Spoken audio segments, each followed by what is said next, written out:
जीएसच्या निवडणुकीत जी मारामारी झाली त्यात विद्यार्थ्यांपेक्षा बाहेरचे गुंडच जास्ती होते. कोणी आणले होते गुंड? मकरनने आणि गौतमने नाही. हां, त्याला फक्त कॉलेजच्या विद्यार्थ्यांचा सपोर्ट होता. मॅक बाहेरून गुंड आणणार आहे याची त्याला खबर लागली होती, म्हणून तो पूर्ण तयारीत होता. आता इलेक्शन म्हटलं तर मारामाऱ्या होणारच, ही गोष्ट काही वेगळी नाही आहे. हो, पण बाहेरच्या गुंडांनी येऊन कॉलेज कॅम्पसमध्ये मारामारीचं नेतृत्व करावं ही गोष्ट भयानक आहे. म्हणूनच निमकर सर मध्ये पडले आणि बिचाऱ्यांना त्याची शिक्षा भोगावी लागते. हो, पण अजून कोर्टामध्ये केस उभी व्हायची आहे. माझे बाबा म्हणत होते की निमकर सर कदाचित सुटतील म्हणून. पण आपण काय करायचं? नुसती वाट बघायची? नाही, आपण एक सिग्नेचर कॅम्पेन सुरू करूया. म्हणजे कॉलेजमधल्या सगळ्या विद्यार्थ्यांच्या सह्या घ्यायच्या, एक निवेदन तयार करायचं आणि ते निवेदन आपण पोलीस स्टेशनमध्ये प्रेझेंट करू. हां, पण त्याने काय ते सुटणार आहेत का? वेडी आहेस का तू? अगं, वातावरण निर्मिती होते, मोर्चा काढून खळबळ माजते, लोकांना न्याय अन्याय ह्याची जाणीव होते. हे बघ, तू निवेदन तयार कर आणि त्यावर पहिली सही माझी असेल. गौतमची काळजी मी करत नाही, त्याचे प्रॉब्लेम तो सॉल्व्ह करेल. प्रोफेसर निमकर यांची सुटका झालीच पाहिजे आणि कॉलेजच्या अंतर्गत बाबीत लक्ष घालणाऱ्यांना पॉलिटिशियन्सना धडा शिकवलाच पाहिजे. ठीक आहे, मग मी निवेदन तयार करतो आणि तयार झाले की तुम्हाला सांगतो. All right, so let's do it.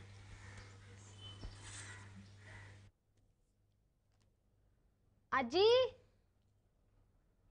आजी लवकर या इकडे. अगं काय काय झालं? काय नाही. अगं मग केवढे मोठ्याने ओरडलीस? घाबरले ना मी. काय नाही, तू बस.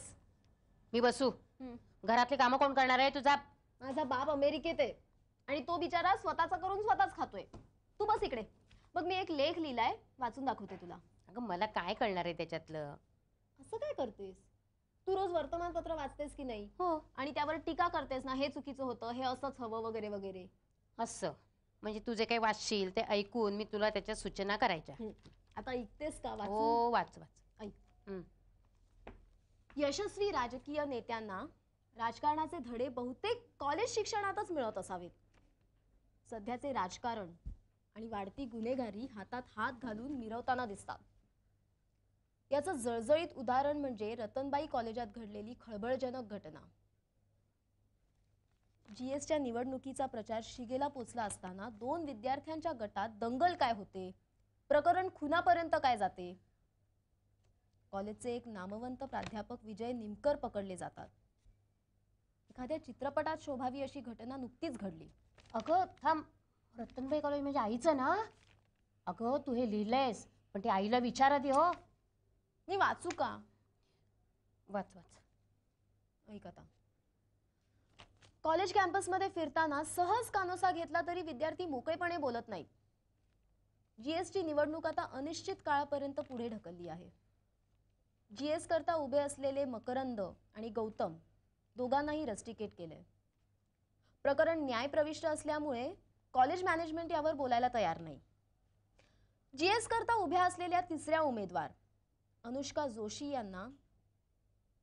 यांनी प्राध्यापक निमकर निर्दोष असून त्यांना लवकर सोडावं म्हणून 1000 विद्यार्थ्यांच्या सह्या घेतल्या आहेत आणि ते निवेदन आता सरकारला पाठवलंय. हे काय चाललंय? उमेदवारांना रस्टिकेट करून प्रॉब्लेम सुटणार आहे का? गुन्हेगार ठरायच्या आधीच शिक्षा कशी केली जाते? समजा दंगल व्हायला दोघे कारणीभूत असले तरीही चौकशी होऊ दे, कोर्टात निकाल लागू दे आणि मग निर्णय घ्या. आणि सर्वात शेवटी खून झालेला हा पक्या हा कॉलेजचा विद्यार्थी नसून बाहेरचा गुंड आहे, जो कॉलेजमध्ये काय करत होता? मुळात तो आत आलाच कसा? मॅनेजमेंट काय करत होतं? कॉलेज बाहेरचा हस्तक्षेप, विशेषतः राजकारण्यांचा हस्तक्षेप सहन कसा केला जातो? सगळ्यांनीच याची उत्तरं शोधायला हवीत. विद्यार्थी, मॅनेजमेंट आणि आपण जनता. कारण शेवटी या सगळ्याचे चटके आपल्यालाच बसतात. कोणी लिहिले गे? काय ग आजी? आकांक्षा, खरंच तू इतकं छान लिहिशील याची कल्पना नव्हती हा मला. पण एक काम कर, हे छापायला देशील त्याच्या अगोदर आईला एकदा दाखव बाई, तिला वाचून घेऊ दे, मग दे. अगं आता पेपरात आल्यावर आई वाचेलच ना, मग बघू आपण. बर,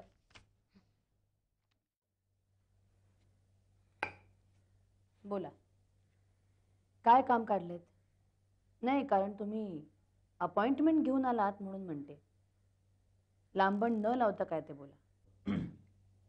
मॅम, हे निवेदन आम्ही विद्यार्थ्यांच्या वतीने तुमच्याकडे घेऊन आलो आहोत. आपल्या कॉलेजचे प्रोफेसर निमकर हे निर्दोष असूनही तुरुंगात आहेत. ही घटना आम्हा विद्यार्थ्यांच्या दृष्टीने अतिशय लज्जास्पद आहे मॅम. बाहेरच्या गुंडांनी मला माहीत नसलेलं बोल. तेच उगाळण्यात आणि त्याच्यातच वेळ घालवण्यात काही अर्थ नाही आहे. निमकर सरांची केस काका पवार लढवत आहेत आणि त्याचा सगळा खर्च कॉलेज करणार आहे. मॅम, या निवेदनावर 3000 विद्यार्थ्यांच्या सह्या आहेत. निवेदन तेच ऐकलेलं असलं तरी सह्या मात्र सगळ्या नवीन आहेत. आम्हा विद्यार्थ्यांच्या भावना लोकांपर्यंत पोहोचाव्यात म्हणून आम्ही हे निवेदन पेपरात छापणार आहोत. आपणही आपल्या चॅनलमधून हे निवेदन शिक्षण मंत्र्यांपर्यंत पोहोचावं म्हणून प्लीज प्रयत्न करा, अशी विनंती आम्ही तुमच्याकडे घेऊन आलो. येतो. मी अजूनही तुम्हाला जायला सांगितलेलं नाहीये. Sorry ma'am. मी तुमचे निवेदन घेते, पण निमकर सरांची केस आता कोर्टात गेली आणि कोर्टात भावनांचा काही उपयोग होत नाही. तुम्ही निर्दोष आहात ह्याच्यासाठी तुम्हाला काहीतरी सिद्ध करावं लागतं, त्याच्यासाठी पुरावे लागतात. नाही, तुमच्या भावनांचा मी अनादर करत नाहीये, त्या प्रामाणिक आहेत. पण मुळातच अशा घटना यापुढे अशा घटना घडणार नाहीत याची काळजी आम्ही विद्यार्थी घेणार आहोत. जरी आम्ही विद्यार्थी असलो तरी असा प्रकार आम्ही खपवून घेणार नाहीये आणि भाडोत्री गुंडांना धडा शिकवल्याशिवाय राहणार नाही आम्ही. पण मुळातच ह्यांना बोलावतो कोण? आपणच ना. एकदा का उंट तंबूत शिरला की सगळं संपलं. पण तो येऊच नाही आत म्हणून आपण काहीतरी करायला हवं. तुमचं हे निवेदन योग्य त्या जागी मी पोचवेन नक्कीच. तुमची संघटना झाले ही चांगलंच आहे, पण निमकर सर तुरुंगातून बाहेर आल्यानंतर या संघटनेला सुट्टी देऊ नका. काय आहे, आपण आरंभशूर आहोत, पण त्या गोष्टीत सातत्य न राहिल्यामुळे मग ती संघटना तुटते. आपले सगळे प्रयत्न फुकट जातात, मग लोक टिंगल करतात. तसं होऊ देऊ नका, एवढंच मला सांगायचं. आणि हो, एक लक्षात ठेवा, तुमचे निवेदन छापून आल्यानंतर तुम्हाला शिव्याशाप मिळतील, त्याच्याबद्दल उलटसुलट चर्चा होईल. पण ह्या सगळ्या गोष्टींना डोकं ताळ्यावर ठेवून शांत ठेवून रिॲक्ट व्हा. ठीक आहे? तुमच्या या संघटनेला शुभेच्छा. Thank you ma'am. निघा आता.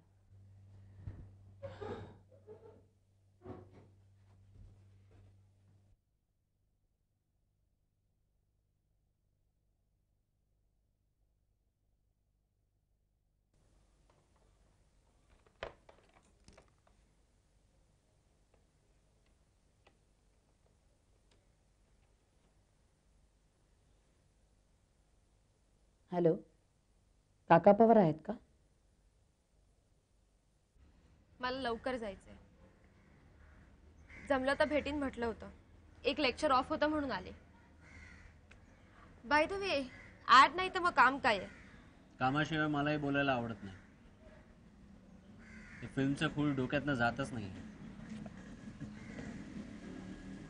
त्या शेफालीवरच्या फिल्मचा मुहूर्तही झाला. तो आहे ना तुझा निशांत महाजनचा काका. विरू प्लीज, मला फिल्म मध्ये अजिबात इंटरेस्ट नाहीये, मी तुला सांगितलंय. बाय. फिल्म मध्ये काम करण्यात इंटरेस्ट नसेल पण फिल्म बद्दल ऐकायला काय प्रॉब्लेम आहे? बोल. या प्रश्नाचं उत्तर मी तुला नंतर देईन. बोल. एकदम करंट विषय आहे, आजच्या जनरेशनचा. तुमच्या कॉलेजचं इलेक्शन, पक्याचा खून. हे बघ विरू, हा, माझा काय संबंध हे विचारण्याआधी मीच तुला उत्तर देतो. तू त्या इलेक्शनमध्ये उमेदवार होतीस, त्यामुळे बऱ्याचशा गोष्टी तू जवळून बघितल्यास. पण मी तो खून पाहिलेला नाही. इनफॅक्ट माझ्या मते तो एक ॲक्सिडेंट होता. त्यात तो पक्या का कोणतरी बिचारा मारला गेला रे. ठीक आहे, आपण फिल्म करतोय, ड्रामॅटिक लिबर्टीज घ्यायला काय हरकत आहे. त्या फिल्ममध्ये तुला कसं फिट करायचं ते मी बघीन नंतर. ऑफकोर्स तुला माझ्यासोबत काम करायची इच्छा असेल तर. ओ, तर यावेळेस तुझं लक मी आहे. हं, ताईला सांगून थकलास. बट सॉरी वीरू, कोणतरी नवीन शोधून काढ, मला वेळ नाही. आणि मला सांग, हा विषय तुला कोणी दिला? ही तुझी तर आयडिया नसणार. नाही, मार मार टोमणे मार. मी अजून लहान दिग्दर्शक आहे ना, मारशीलच. ठीक. इमोशनल हो नकोस. सांग ना, आयडिया कोणी दिली? प्रीती, तिला सुचला हा विषय पहिला. ही प्रीती कोण? कोणतरी नवीन वेड्यासारखं बडबडू नकोस. प्रीती माझी बायको आहे. Don't tell me. तुझं लग्न झालं? हा राईट राईट, ती कॉन्ट्रॅक्ट मॅरेजवाली. हा, जिच्यामुळे आमच्या घरात गोंधळ उडाला होता. आईने काही फारसं डिटेलमध्ये नाही सांगितलं. प्लीज इतिहास उगाळू नकोस ना. मी काय तिला फसवलं नाहीये, सांगून लग्न केलंय तिच्याशी.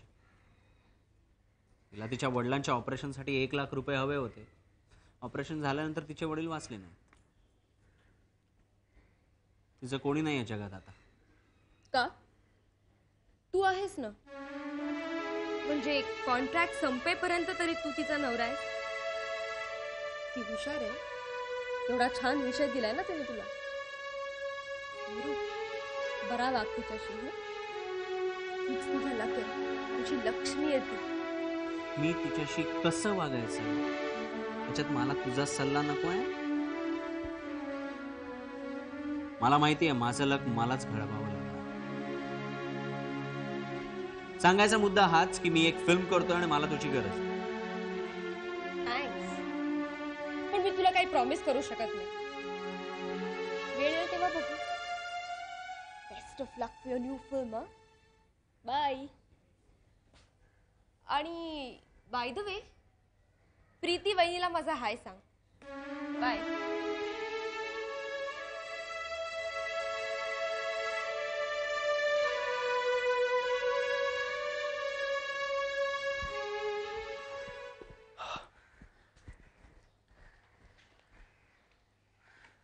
ती सायांची वेंडोळी कुठे आहेत? का? काय काम आहे? काही नाही, सुरनळी करायची ती सुरनळी. आम्हाला साया करायच्या होत्या, कळलं? तू आम्हाला विचारलंस? मी कुणाच्या घरी गेलो नव्हतो. ज्यांना सह्या करायच्या होत्या आणि स्वतःच्या मर्जीने सह्या केल्यात. जबरदस्ती करणं मला आवडतही नाही आणि जमतही नाही. बघे, जे जमत नाही ना ते करायच्या फंदात तू पडू नकोस. तुला काय वाटतं रे, मॅडमची पोरगी पटवली म्हणजे काय तुला सगळं येतं का? समजतो का रे स्वतःला? मला माहिती आहे सगळं हे.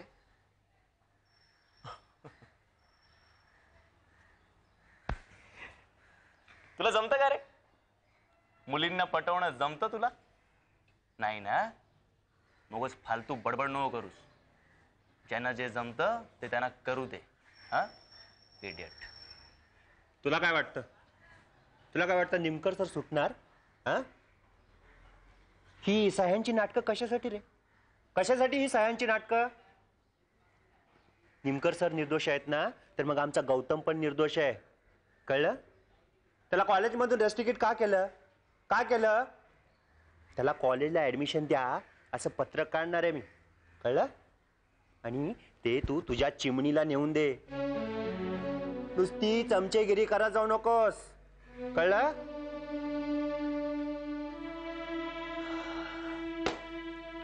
मारामारी कुणाच्याच झाली रे? तुमच्याच भाषेत म्हणायचं झालं तर मॅकची गँग आणि तुमच्या गौतमची गँग. सगळ्या हॉकी स्टिक्स गुंड. तुमची तयारी पण काय कमी नव्हती. ती करावीच लागते. मॅकला तीच भाषा समजते, कळलं? आणि आम्ही काय बांगड्या नाहीत भरलेल्या. हं? आणि साल्या तू त्या पौर्णिमाला हाताशी धरून मॅडमच्या पोरीला GS साठी उभा केलंस. हे बघ, फालतू बडबड ऐकत बसायला माझ्याकडे वेळ नाही. काय मुद्द्याचं बोलायला ते पटकन बोल, नाही तर निघतो. त्याचं बोलणं ना अजून संपलं नाहीये. काय तुझे बोलेल ना ते गुपचूप ऐकून घ्यायचं. म्हटलं जरा सांगितलं ना तरच जायचं, समजलं? दादागिरीची भाषा माझ्याकडे नाही करायची. मी साधा सरळ वाटत असलो ना तरी तसा मी नाहीये, कळलंय का? Do you understand?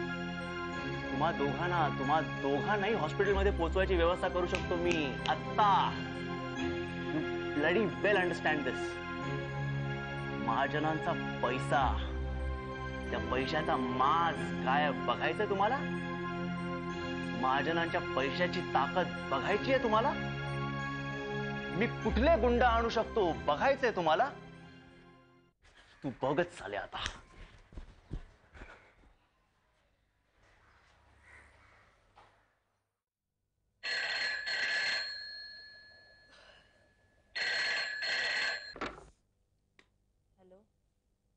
हॅलो.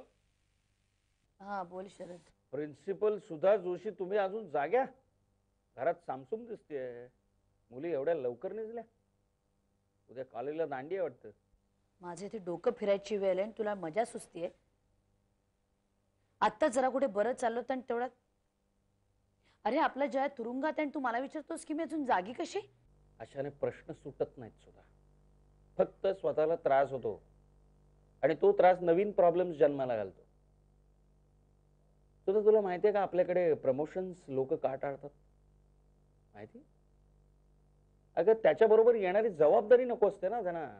दिवसभर पाट्या टाकायच्या, आराम करायचा, शॉर्टकटने जास्तीत जास्त पैसा कमीत कमी वेळात कसा मिळवायचा याचे मार्ग शोधायचे आणि वर लोकांना फुकटचे सल्ले द्यायचे. तेव्हा मॅडम, आता आपण जबाबदारी स्वीकारली आहे तेव्हा डोकं शांत ठेवा आणि मनावर ताबा ठेवा. हजारो मैलांवर बसून तू तुझ्या नकळत मला सल्ले देतोय शरद. ह्या अशा परिस्थितीमध्ये मनावर ताबा ठेवा, डोकं शांत ठेवा हे सांगणं खूप सोपं आहे. अरे पण शरद, आत्ता कुठे आपलं घर एका मोठ्या धक्क्यातून सावरलंय. सगळ्यांची डोकी धक्क्यामुळे ताळ्यावर आली होती रे. आत्ता कुठे जरा आपल्या घराची घडी नीट बसत होती तर हे. मला वाटलं तर यावेळची निवडणूक जरा शांतपणे शिस्तीत होईल. पण कसलं काय, निवडणूक राहिली बाजूलाच, पण दोघांच्या भांडणात सोडवायला जाणारा तिसराच बळी पडतो ना, तसा जयापुरता फसला रे.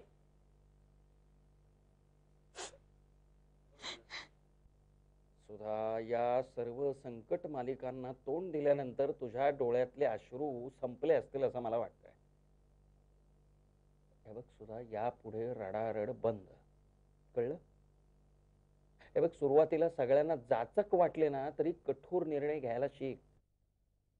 समोर उभ्या राहिलेल्या प्रॉब्लेमचा अभ्यास अगदी त्रयस्थपणे करायला शिक.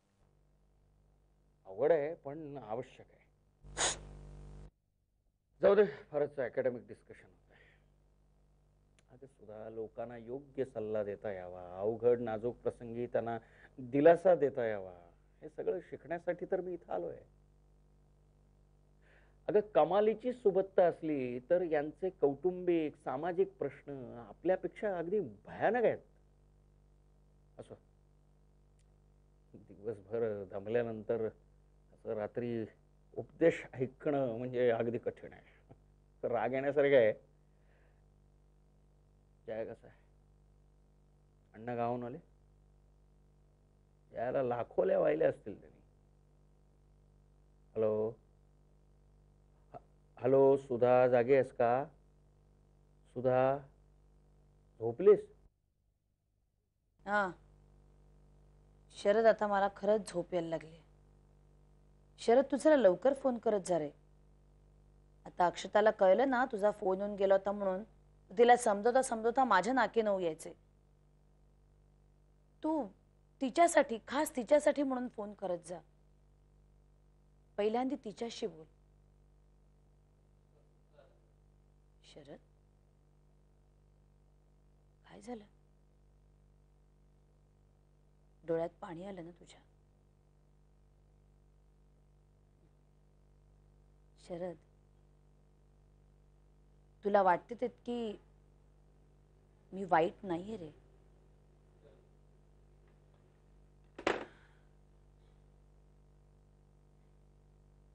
पुढे तो